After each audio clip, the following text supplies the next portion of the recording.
Hey everybody, and welcome to another round of English Premier League predictions.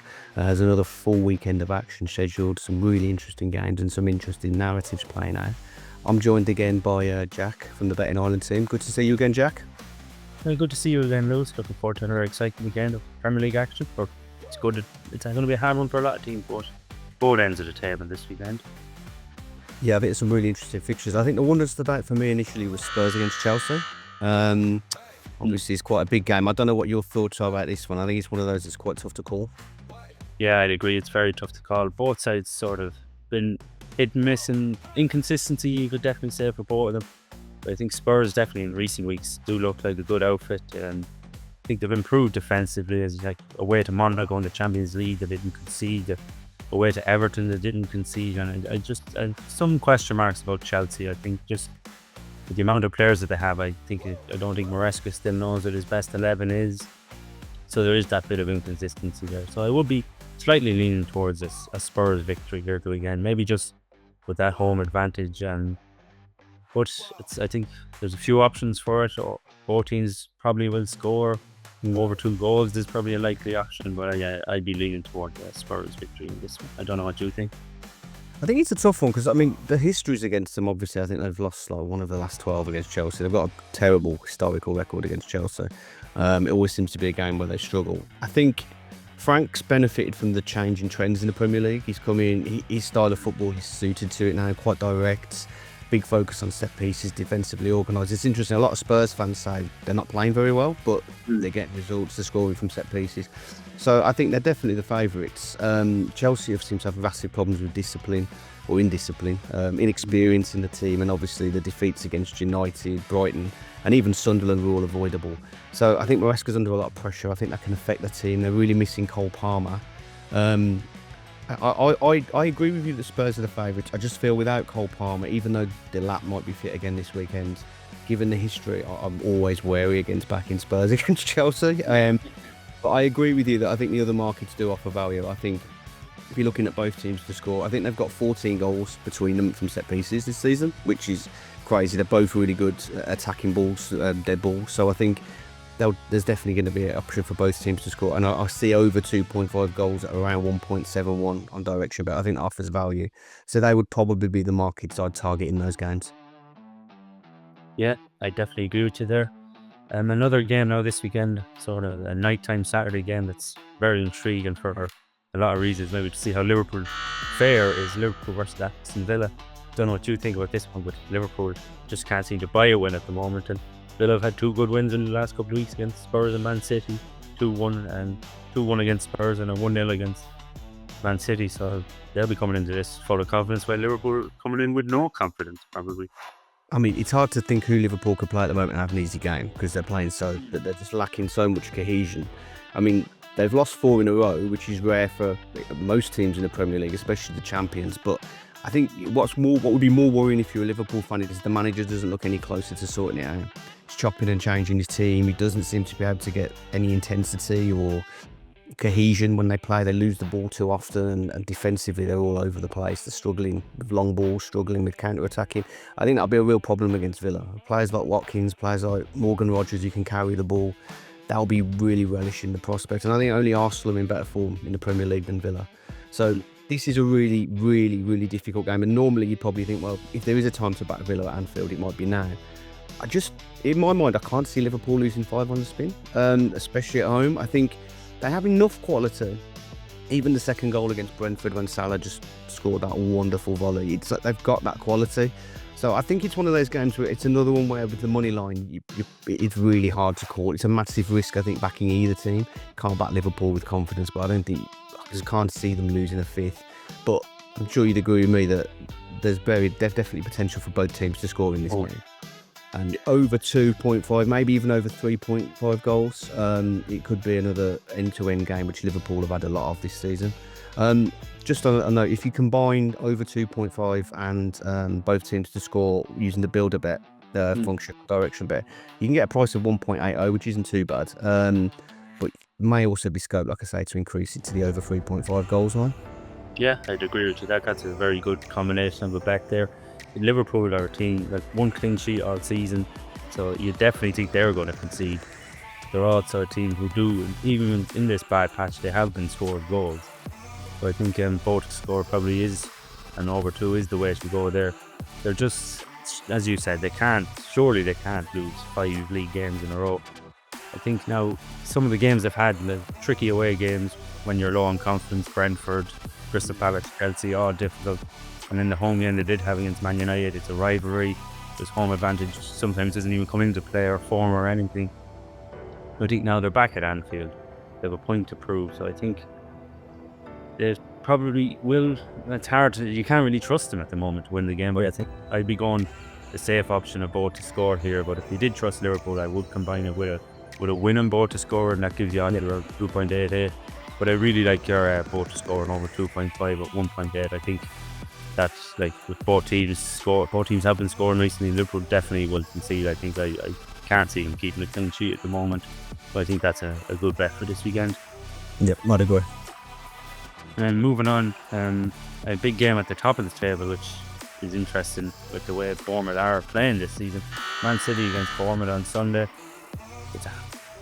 Any other season you'd be saying, yeah, City at home will win this comfortably, but Bournemouth have been brilliant this season. Yeah. Considering the players they lost at the back and the players they've lost over the last few seasons, they just seem to keep going. They're really impressive. The manager's done a fantastic job. Again, their style of play is suited to what the Premier League has become. They play very fast, very, very intense style of football, very good counter-pressing team. They're really impressive, and I think they're unbeaten in 8 now, which is the sort of run that normally only the very top teams go on in the Premier League. It's funny, if you were looking at this game at the start of the season and you said one team's going to be second and 4 points behind Arsenal needing a win, you'd think it was City, but no, it's Bournemouth. So, I mean, this is a really tough game because Bournemouth are fascinating as well because they do concede goals as well. I think you touched on the players they lost. The defensive, like there's still a little bit of a knock-on effect from that in that they concede quite a few goals. And I think at times they look a little bit vulnerable and they lose focus in matches, which I think is probably why they're not quite kicking on and maybe not quite able to sort of, like, you think they wouldn't be challenging maybe for the title, but it's such a tough game to call. City at home, I think, just gives them an advantage. I think they look vulnerable, City. You know, we saw against Villa last weekend, if Haaland doesn't fire, they struggle for goals. The good news is that Haaland very rarely doesn't score. And I can see him netting again in this game. I think Bournemouth will give him enough space to be a threat. But yeah, I think it's one of those games where I'm not sure, but if I was going to go for a money line, I'd probably pick City. I just think they've got the experience, they've got Haaland. I think it would be another high-scoring game potentially, quite open. But I think City probably slightly have the edge. Yeah, I'd agree. I think it's a game that I think I've written down here that there's a few options to go with. Yeah. I think there definitely will be goals in it. Over 2 is an option, maybe even over 3 if Haaland is on fire, and he seems to, especially in home games for Man City, he's always on fire. I think both teams scores another option at 1.62. I think City aren't the best at the back, and they're struggling for consistency maybe that old Pep teams didn't have, where you think they just come out and win 4-0 in this weekend, but you don't really think that anymore. I think both teams score is a good one, but I do think City at home should have enough, and City to win and both score is 2.88 if you want a higher odds, but even as you said, just a Man City win here is decent odds. So I think they should have enough at home to Bournemouth, and they do need the win as well. I agree with that. I agree with all that, and I definitely think if you were going to go for a money line, you'd probably go for City. I think over 2.5 goals is relatively secure bet at just over 1.53. I think that's a decent pick. We always talk about goal scoring markets when City play. Haaland always offers value especially as an anytime scorer, and you can get on him at 1.57, which I think is quite competitive for Haaland. So that's always a pick. If you did want to go for a slightly more rogue anytime scorer, a Semenyo, who's second top scorer in the Premier League with 6, you can get on him at 3.8. He's in great form, such a strong runner, and City, although they have changed their style slightly this season, they still leave a lot of space in behind, and they still push men forward. So I think on the counter-attack, Bournemouth and Semenyo are going to get chances. So I think it might be a good game for him to find the back of the net. So a slightly higher risk bet, but if you want to go beyond Haaland in the goal scorer market, maybe check out Semenyo. Yeah. Now, again, that both teams will probably have an eye on is Burnley versus Arsenal. Arsenal just don't really look like conceding or losing at the moment. They've only conceded 3 goals all season in the Premier League, and one of those was a worldly free kick by Szoboszlai in the Liverpool game. So I think could be a routine victory here for Arsenal. What do you think? I can't see anything else. I mean, I touched on it about Premier League changing a little bit, the reliance on pace, the physicality, move away from this sort of keeping the ball, possession, and trying to, be more direct. I think it's caught Liverpool out this season. I think it's benefited Arsenal. Arteta's been moving them towards that over the last sort of 18 months. They're probably the best team in the Premier League when it comes to set pieces, the delivery, the way they attack the ball. They're very hard to break down. They press really well. So I think they are tailor-made this season. And the fact they've only conceded 3 goals in 9 games is crazy. Obviously, they've won 4 in a row. They look like the only team in the Premier League that can go on one of those big winning runs. And as much as Burnley have been competitive, and they've won their last 2, and they've obviously done, like Leeds, they've done better than a lot of the promoted teams that come up, because Sunderland as well. I just don't see them having the firepower to trouble Arsenal. So I think it will be routine. I think Burnley's form means that it won't be a walkover, like a 3 or 4.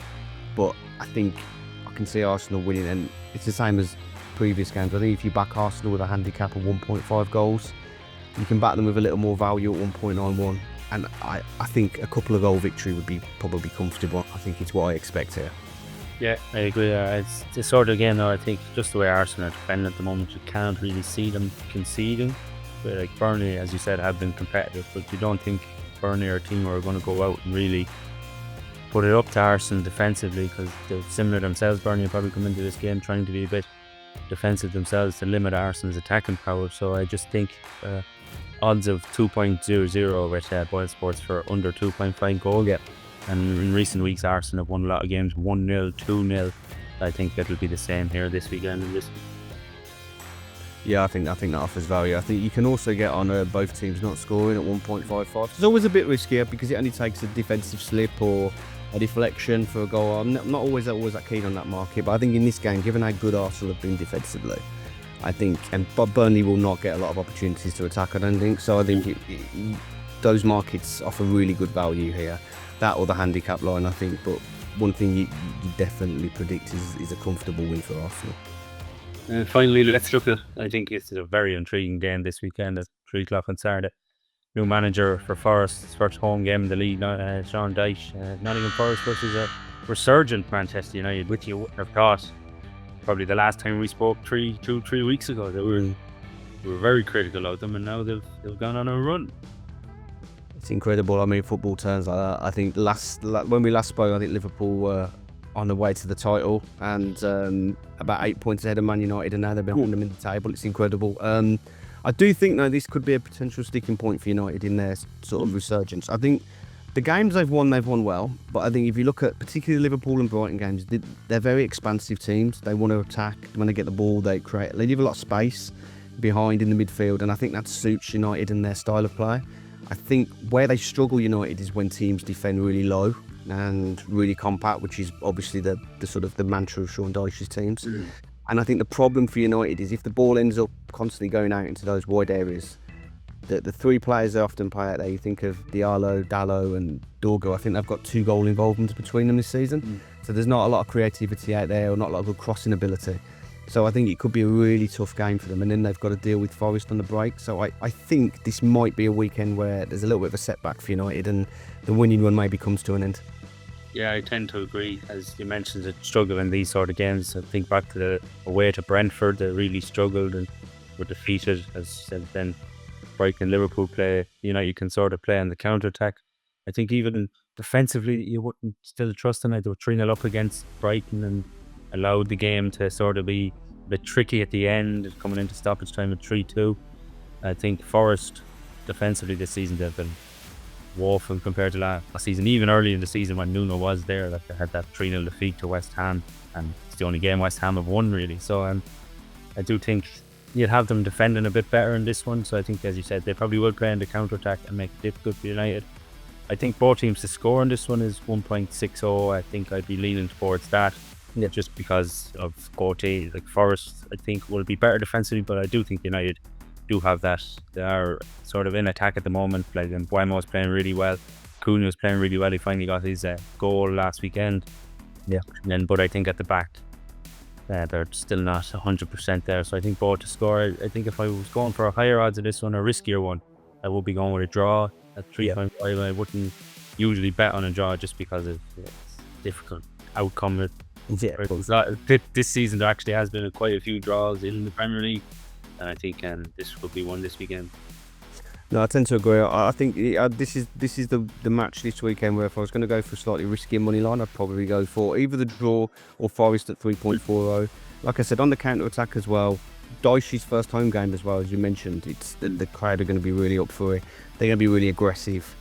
Touched on United, they conceded from another set piece against Brighton, as you said, when Brighton came back, and I think there is that vulnerability there. So I think the draw or a Forest win.